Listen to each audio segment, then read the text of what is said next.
Let's be real. You've seen it absolutely everywhere online. This huge trend that promises almost superhuman benefits. Everything from skyrocketing testosterone to, magnetic charisma.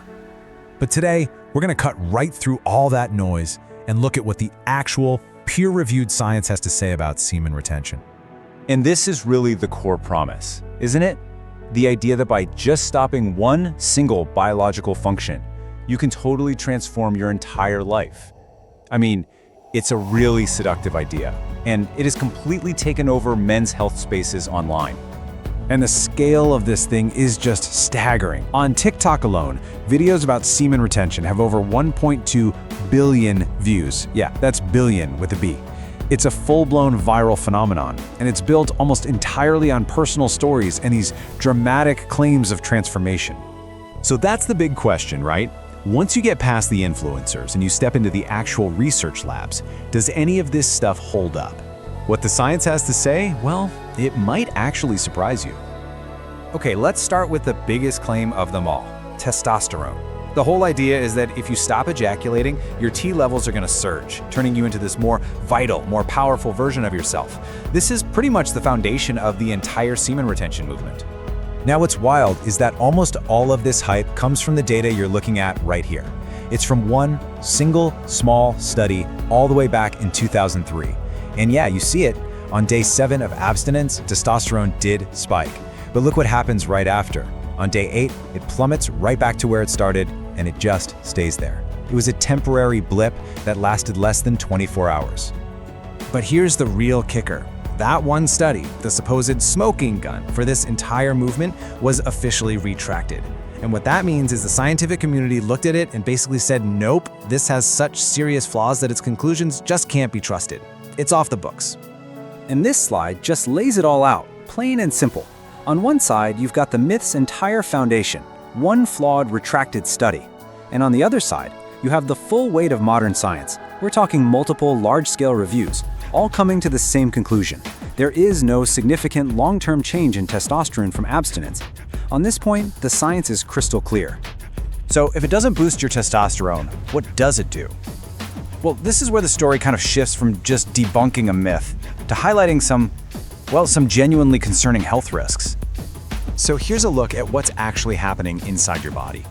Sperm are produced all the time, then they get stored to mature. But while they're just sitting there, waiting, they're getting exposed to cellular damage, what scientists call oxidative stress. Think of it like a kind of cellular rust. And the longer they sit there, the more damaged they can become. And the latest data totally confirms this. A massive meta-analysis found that after just 5 to 10 days of abstinence, sperm motility, that's their ability to swim, goes way down, while their DNA damage goes up. So sure, the concentration of sperm might increase, but what's the point of having more sperm if they're damaged and can't even swim properly? All right, now for what might be the single most important finding of this whole explainer. A huge, long-term study from Harvard tracked almost 32,000 men for 18 years. And the results? They were unmistakable. Men who ejaculated more often had a significantly lower risk of getting prostate cancer.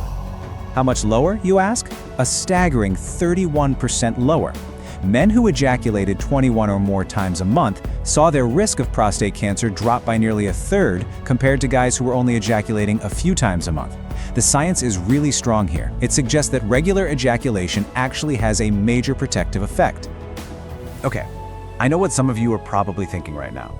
You're saying, the science seems clearer, but I feel better when I do this. It feels real.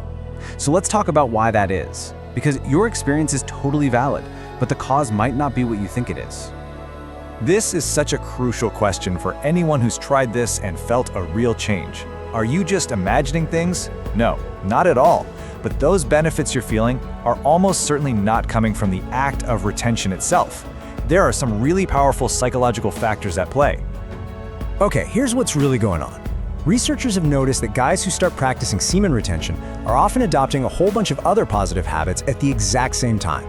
They're hitting the gym, they're cleaning up their diet, they're meditating, they're prioritizing sleep. I mean, of course you're gonna feel better, but it's these other lifestyle changes that are doing all the heavy lifting, not the retention itself. And then you've got the placebo effect. And listen, this is not some imaginary, it's all in your head kind of thing. It is a real, powerful, brain-based phenomenon. When you deeply believe that something is going to work, Your brain can create actual physical improvements in your mood, your energy, and your focus. Your belief creates a real benefit. So, if semen retention isn't the magic bullet, then what is? If you're chasing those benefits, more energy, better focus, higher testosterone, let's look at the strategies that are actually proven to work, backed by decades and decades of solid research. This chart right here is basically your new cheat sheet. You want higher testosterone? Science points to lifting weights and getting good sleep. You want better fertility? You should be ejaculating every 1 to 2 days to make sure you have fresh, healthy sperm. A lower cancer risk? Well, we just saw the data on frequent ejaculation. And for that mental clarity everyone wants, nothing, and I mean nothing, beats quality sleep, regular exercise, and meditation. So let's just recap the real takeaways here, the actual costs. Semen retention offers you no long-term testosterone benefit, and it can lead to worse sperm quality. But maybe even more important, by practicing it, you are actively missing out on a huge reduction in your risk for prostate cancer, all while maybe developing an unhealthy fixation on a totally normal bodily function. So here's the bottom line. Your desire to improve yourself is awesome. It's something to be respected, and you deserve to put your energy into things that are actually proven to be safe and effective. The real path to the strength and the vitality you're looking for, it isn't found in a viral myth. It's found in consistent, evidence-based health practices that actually work.